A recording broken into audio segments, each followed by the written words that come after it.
কোন কোন জায়গায় বেতা গো বান্ধবী ললিতা নীরব হইয়া কাদির বইয়া জুলাইয়া মাতা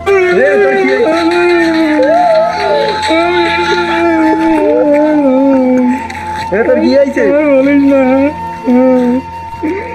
কান্দিস কান্দরা দুটোই জানি না জানিস না কি হয়েছে ও কান্দতেছে বলে তুইও কান্দিস কান্দিস আর বলিস না বন্ধু, জীবনে আমি সব থেকে যারা বেশি ভালোবাসলাম সে বলো আমার মনে আমি ভালো আমি আর দুঃখ করে রাখবো। তোরা মায়ের মানুষের জন্য কান্দিস, তোকে যে কি কব, তোকে তো আবার মারতে আই। চল তাহলে সামনের দিকে যাই, দেখ কি করতে আই। তুই থাম, মায়ের মানুষের জন্য কান্দিস।